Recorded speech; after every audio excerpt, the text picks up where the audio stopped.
Hello दोस्तों, स्वागत है आपका हमारे चैनल अध्यात्म विद्या पर एक और नई कहानी के साथ। कहानी अच्छी लगे तो लाइक और सब्सक्राइब जरूर करिएगा। तो शुरू करते हैं ये कहानी। कहानी का शीर्षक भक्त ने कैसे ढगा भगवान गणेश जी को। गणेश जी विघ्न विनाशक व शीघ्र प्रसन्न होने वाले देवता हैं। अगर कोई सच्चे मन से गणेश जी की वंदना करता है तो गौरी नंदन तुरंत प्रसन्न होकर उसे आशीर्वाद प्रदान करते हैं। वैसे भी गणेश जी जिस स्थान पर निवास करते हैं, उनकी दोनों पत्नियां आराध्य तथा सिद्ध भी उनके साथ रहती हैं। उनके दोनों पुत्र शुभ व लाभ का आगमन भी गणेश जी के साथ ही होता है। कभी कभी तो भक्त भगवान को असमंजस में डाल देते हैं। पूजा पाठ व भक्ति का जो वरदान मांगते हैं वह निराला होता है। काफी समय पहले की बात है, एक गांव में एक अंधी बुढ़िया रहती थी। वह गणेश जी की परम भक्त थी। आंखों से भले ही दिखाई नहीं देता था, परंतु वह सुबह शाम गणेश जी की बंदगी में मग्न रहती। नित्य गणेश जी की प्रतिमा के आगे बैठकर उनकी स्तुति करती, भजन गाती व समाधि में लीन रहती। गणेश जी बुढ़िया की भक्ति से बड़े प्रसन्न हुए। उन्होंने सोचा, यह बुढ़िया नित्य हमारा स्मरण करती है, परंतु बदले में कभी कुछ नहीं मांगती। भक्ति का फल तो उसे मिलना ही चाहिए।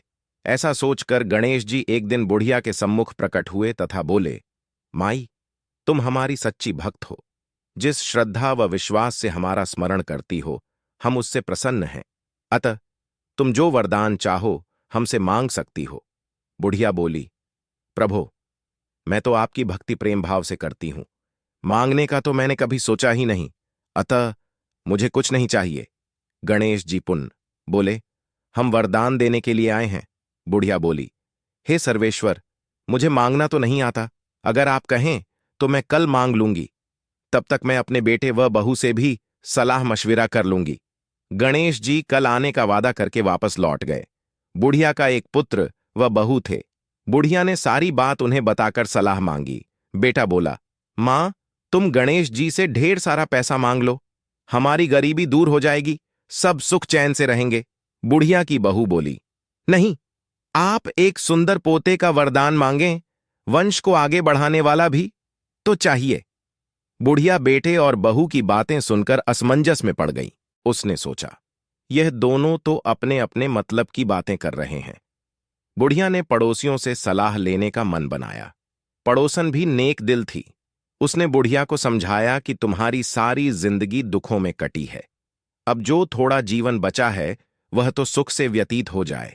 धन अथवा पोते का तुम क्या करोगी? अगर तुम्हारी आंखें ही नहीं हैं तो यह संसारिक वस्तुएं तुम्हारे लिए व्यर्थ हैं। अतः तुम अपने लिए दोनों आंखें मांग लो। बुढ़िया घर लौट आई। बुढ़िया और भी सोच में पड़ गई। उसने सोचा, कुछ ऐसा मांग लूं जिससे मेरा, बहू व बेटे सबका भला हो। लेकिन ऐसा क्या हो सकता है? इसी उधेड़तुन में सारा दिन व्यतीत हो गया। बुढ़िया कभी कुछ मांगने का मन बनाती तो कभी कुछ, परंतु कुछ भी निर्धारित न कर सकी। दूसरे दिन गणेश जी पुनः प्रकट हुए तथा बोले, आप जो भी मांगेंगे वह हमारी कृपा से हो जाएगा, यह हमारा वचन है। गणेश जी के पावन वचन सुनकर बुढ़िया बोली, हे गणराज, यदि आप मुझसे प्रसन्न हैं तो कृपया मुझे मन इच्छित वरदान दीजिए। मैं अपने पोते को सोने के गिलास में दूध पीते देखना चाहती हूं।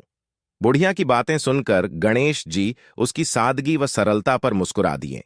बोले, तुमने तो मुझे ठग ही लिया है। मैंने तुम्हें एक वरदान मांगने के लिए बोला था, परंतु तुमने तो एक वरदान में ही सब कुछ मांग लिया। तुमने अपने लिए लंबी उम्र तथा दोनों आंखें मांग ली हैं। बेटे के लिए धन व बहू के लिए पोता भी मांग लिया। पोता होगा, ढेर सारा पैसा होगा, तभी तो वह सोने के गिलास में दूध पिएगा। पोते को देखने के लिए तुम जिंदा रहोगी, तभी तो देख पाओगी। अब देखने के लिए दो आंखें भी देनी ही पड़ेंगी। फिर भी वह बोले, जो तुमने मांगा वे सब सत्य होगा। यूं कहकर गणेश जी अनर्थ ध्यान हो गए। कुछ समय पाकर गणेश जी की कृपा से बुढ़िया के घर पोता हुआ। बेटे का कारोबार चल निकला तथा बुढ़िया की आंखों की रोशनी वापस लौट आई।